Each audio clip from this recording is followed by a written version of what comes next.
GF asked for a break to figure out what she wants in life. So, I moved across the country without telling where, but now she's followed me here and is sleeping in her car outside my building after finding out I was planning to propose. I need your judgment on this mess I've gotten myself into. And yes, it's a proper mess. Some background because nothing in my life is ever straightforward. Welcome to Whisper Wire, where real Reddit stories breathe. Betrayal cuts deeper, revenge whispers louder, and love, loss, and justice collide in ways you never forget. Because sometimes, the quietest voice delivers the most powerful truth. I'm 28, work for the Department of Fisheries and Oceans. It's one of those government jobs where you think you'll be swimming with dolphins, but instead, you're mostly counting dead fish and filling out forms and triplicate. My girlfriend Anna, 27, and I had been together for 4 years, living together for 8 months in this cramped apartment in Halifax. The thing about working in this industry is that it's incredibly niche. There are maybe 12 positions like mine in the entire country, and they rarely open up. So, when you get one, you hold on to it like grim death. Anna kind of had a hunch about this, but what she didn't know was that I'd already bought the ring and had been carrying it around in my jacket pocket for 3 weeks, waiting for the right moment. The context you need here is that Anna has always been what you might charitably call indecisive. In 4 years, she changed her major twice, switched jobs 4 times, and once spent 3 hours at a restaurant, unable to choose between pasta and pizza before ordering soup. I thought it was cute at first. Less cute when you're trying to plan a future together. About 4 months ago, things started getting weird. She'd go quiet during conversations about our lease renewal. She'd changed the subject when I mentioned vacation plans. She started doing this thing where she'd stare at me like she was trying to solve a math problem. Not exactly the behavior you want from someone you're planning to propose to. Then came the conversation. She sat me down and said she needed space to figure out what she wants in life. Except she insisted it wasn't a breakup, just a break. She'd stay with her friend Zoe for a few weeks, do some soul-searching, and then we'd see where we stand. I asked what specifically she needed to figure out, and she gave me this vague response about life directions and personal growth. Here's where I might be the Reddit. Instead of waiting around like a kicked puppy, I did something impulsive. My boss had mentioned a few weeks earlier that there was a potential transfer opportunity to the Victoria office. It would mean a promotion, better pay, and working on actual marine conservation projects instead of just bureaucratic fish counting. The catch was that it had to be filled quickly due to some grant funding timeline. So I called my boss that night and said I was interested. Within a week, I had the transfer approved. Within 2 weeks, I'd given notice on the apartment, sold most of my furniture, and packed my life into a U-Haul. I left Anna a text explaining that I was taking the job opportunity and that she had all the space she needed. I didn't tell her where I was going. The move itself was a nightmare. The U-Haul broke down in some nowhere town in New Brunswick. I had to spend 2 days in a motel that smelled like cigarettes and defeat. And when I finally got to Victoria, my new apartment's previous tenant had left behind a collection of mannequin heads that I'm still finding in random closets. But I was free. For 3 months, it was actually great. The job was everything I'd hoped for. I was working on kelp forest restoration, got to do actual field work, and my stress levels dropped significantly. I made friends with my co-workers, started rock climbing. Then, last week, everything went sideways. My best friend Dan, who still lives in Halifax, apparently ran into Anna. And here's where Dan messed up royally. He told her that I'd been planning to propose. Not just that I'd been thinking about it, but that I'd actually bought a ring and everything.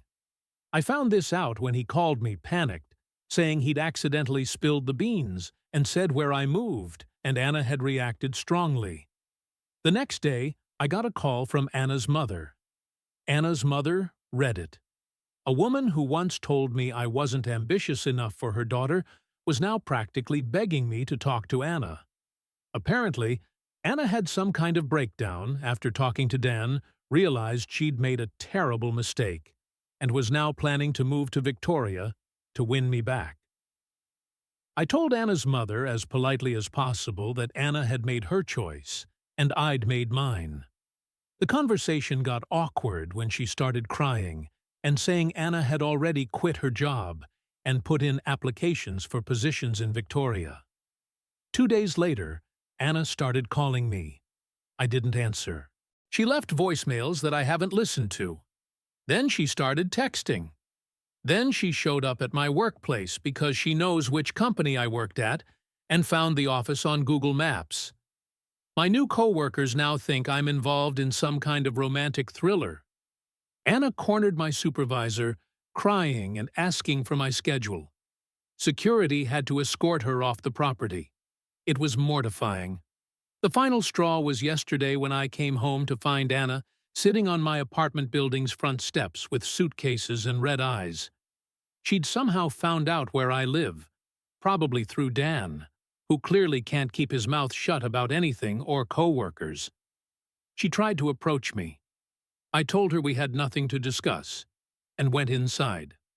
She spent the night on the steps.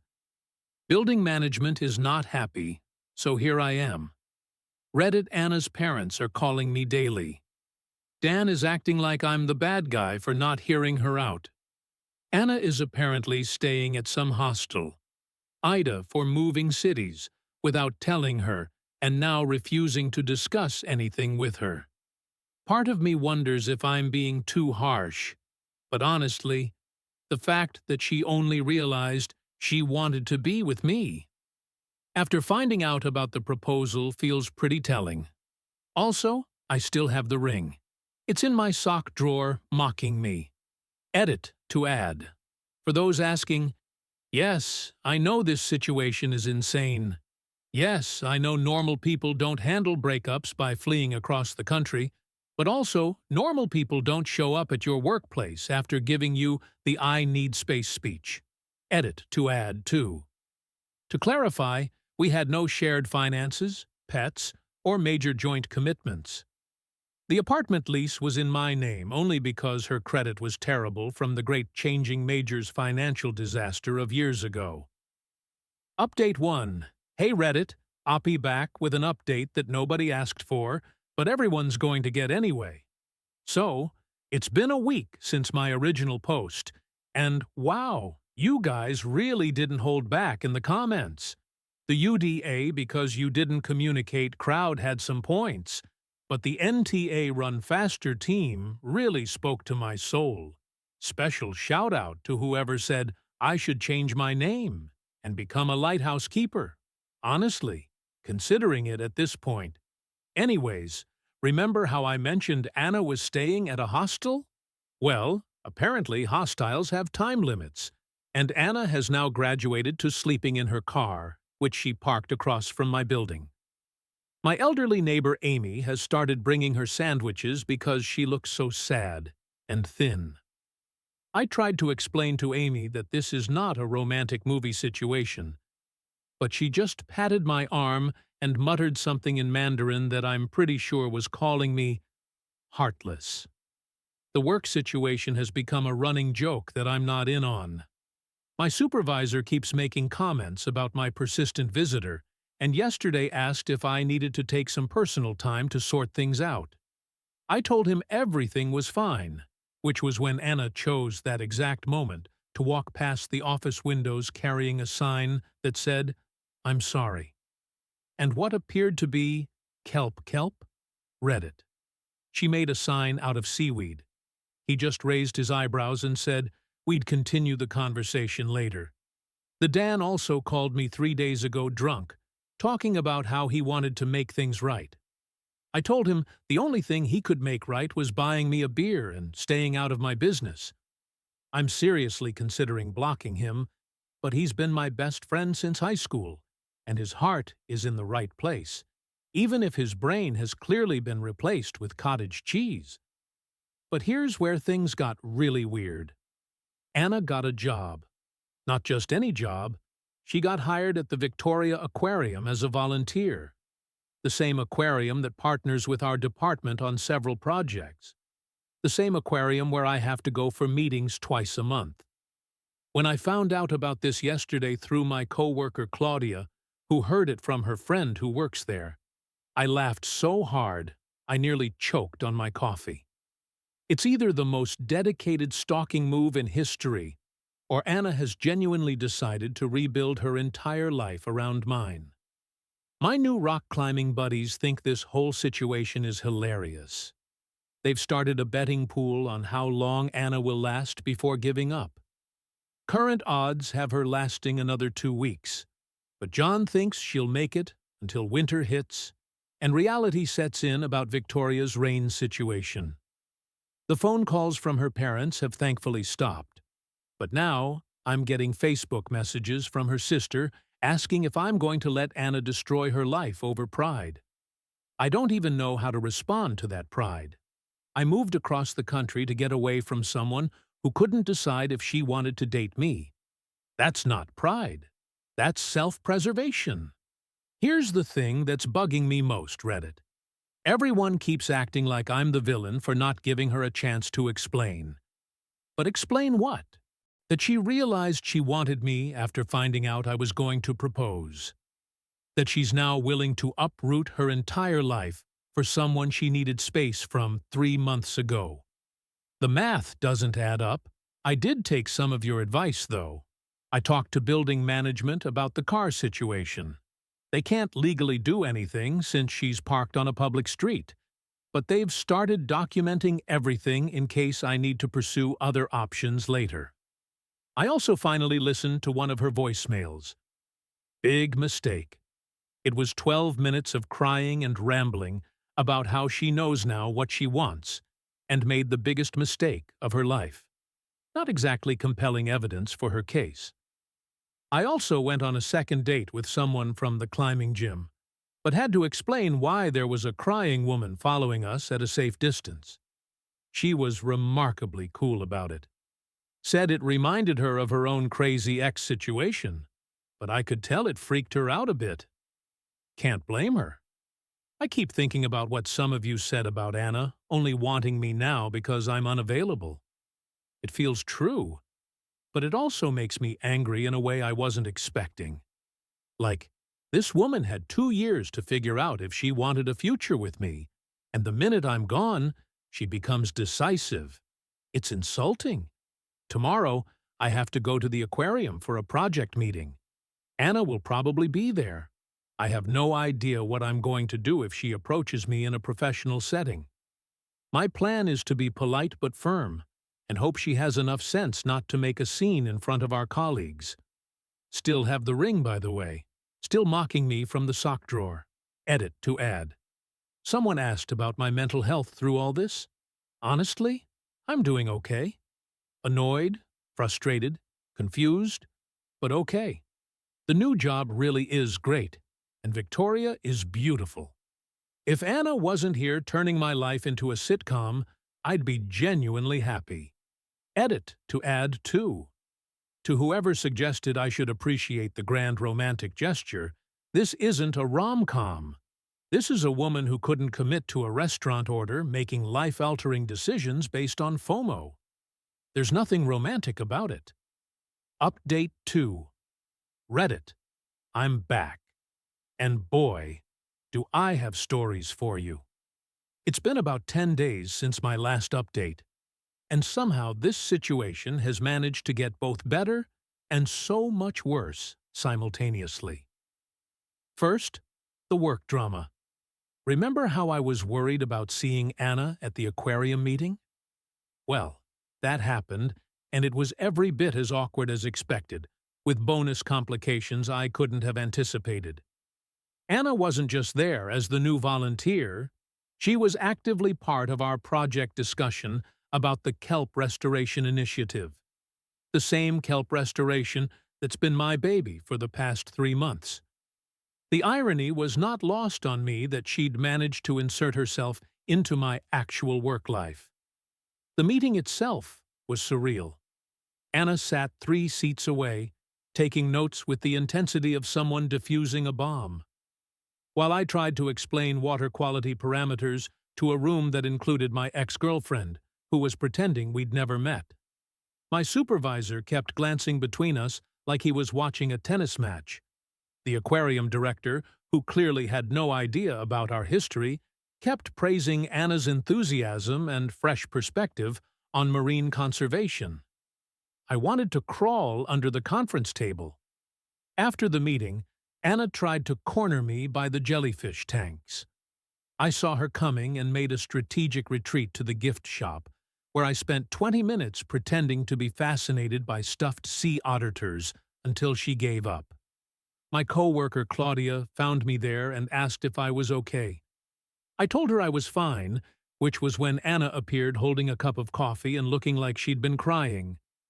Claudia's eyes went wide and she slowly backed away, muttering something about needing to check on the sea cucumber display. But here's where things took a turn I didn't see coming. Anna's living situation imploded. Apparently, sleeping in her car for 2 weeks in Victoria's October weather is not sustainable. Who knew?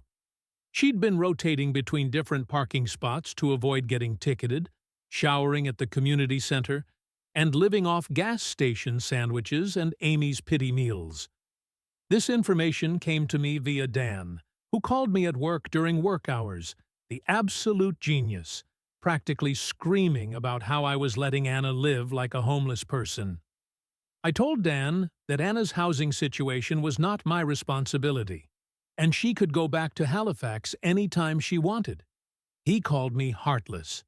I called him an enabler. It wasn't our most productive conversation. Then Anna got sick. Food poisoning from one too many gas station sandwiches. Ended up in the emergency room. And guess who they called? Not her parents, not Dan, not any of the people who think I should be more sympathetic. They called me because apparently I'm still listed as her emergency contact on some form she hasn't updated. I spent 3 hours in a hospital waiting room trying to figure out if I was a terrible person for considering just leaving. I didn't leave, by the way, not because I felt guilty, but because the nurse looked at me like I'd kicked a puppy when I suggested they call someone else. Anna was dehydrated, exhausted, and looked like she'd been hit by a truck. When she saw me, she started crying again. But this time it seemed less manipulative and more like genuine relief that someone familiar was there. The doctor said she needed rest and proper nutrition, not car camping in October rain. Anna looked at me with these hopeful eyes and read it. I swear I could hear you all screaming, "Don't do it through the internet." So, I didn't. I called her parents instead. That phone call was a special kind of nightmare. Her mother answered clearly, hoping it was Anna calling to come home. When I explained the situation, she went quiet for a long moment, then asked if I would please just talk to her just once.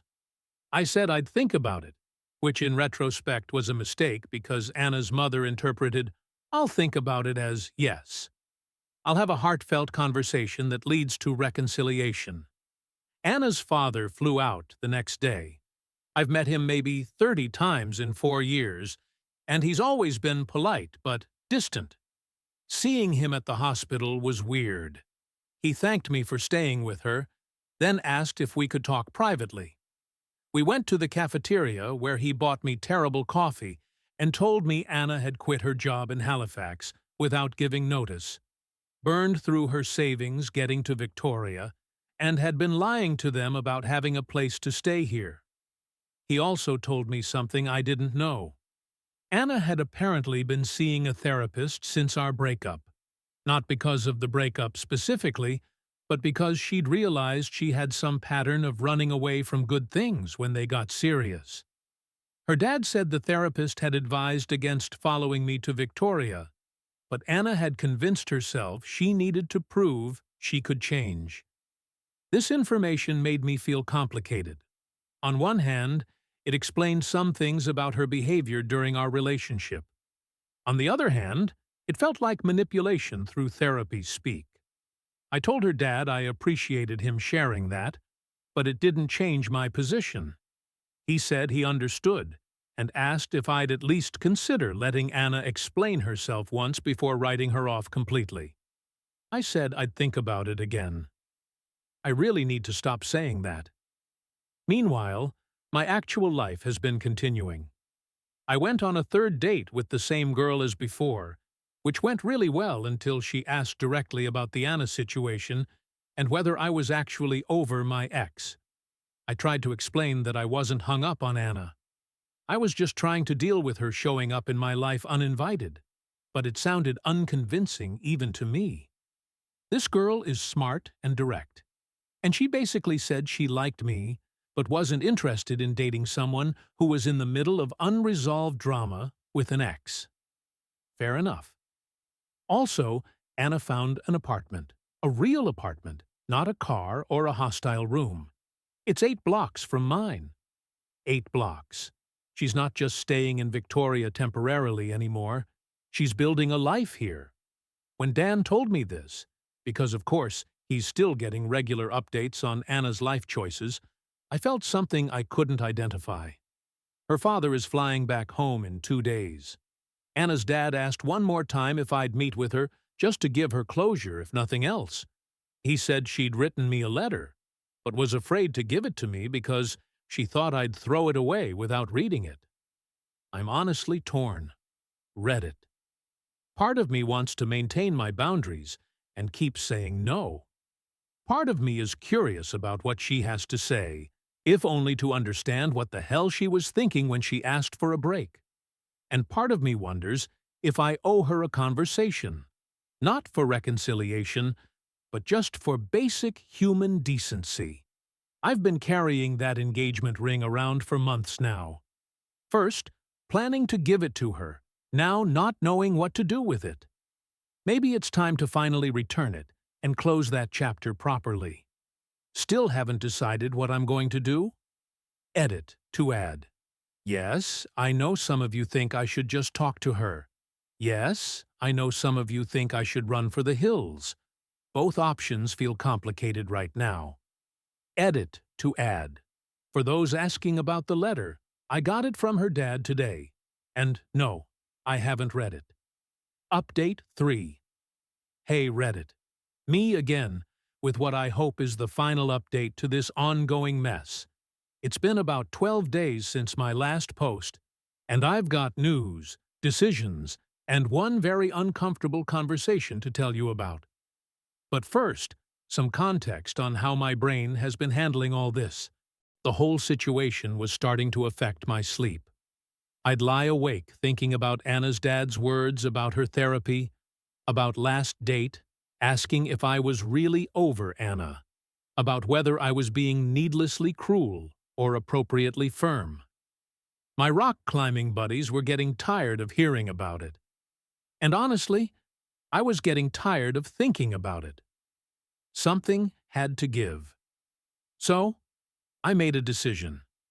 I asked Anna's dad to give me the letter before he flew back to Halifax.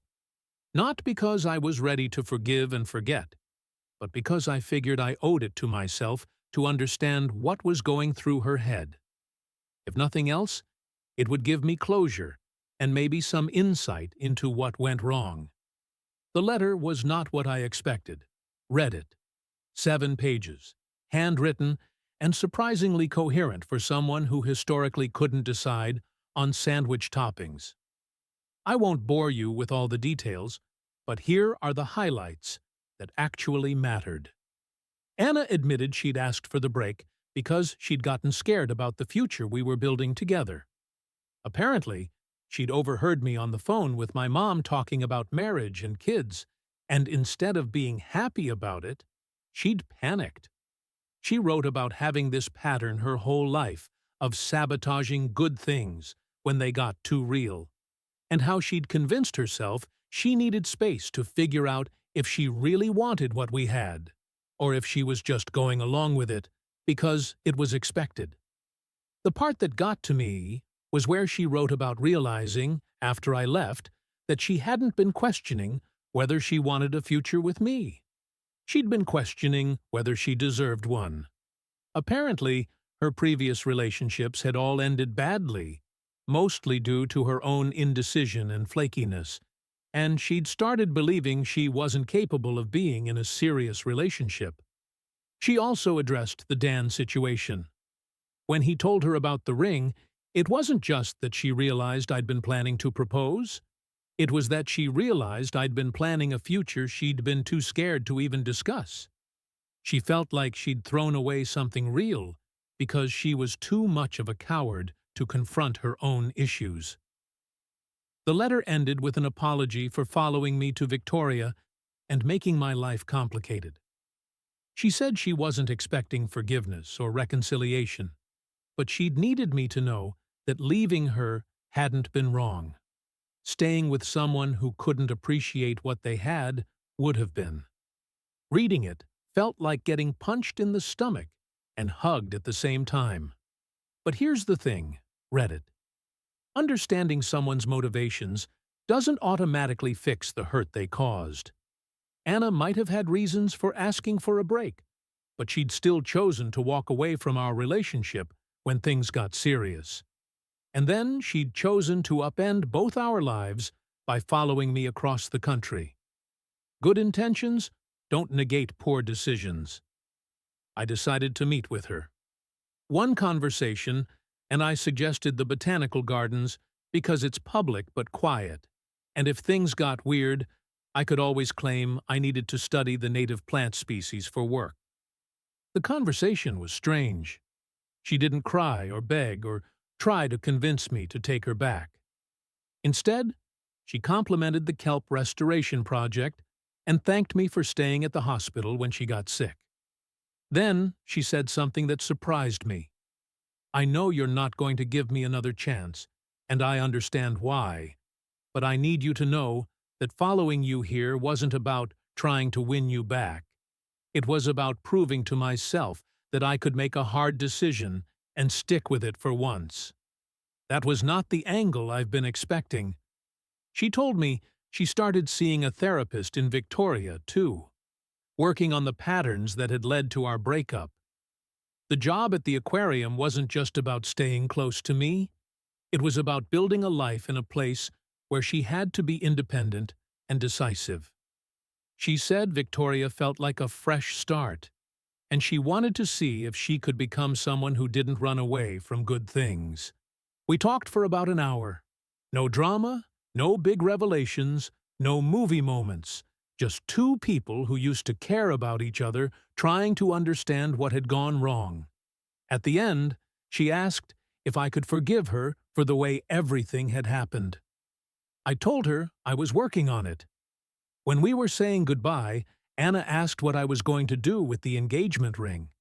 I told her I hadn't decided. She suggested I might want to return it, not because of our situation, but because carrying it around seemed like it was keeping me stuck in the past. That conversation was 5 days ago. Yesterday, I sold the ring. Got about 60% of what I'd paid for it, which hurt my budget, but felt like the right thing to do.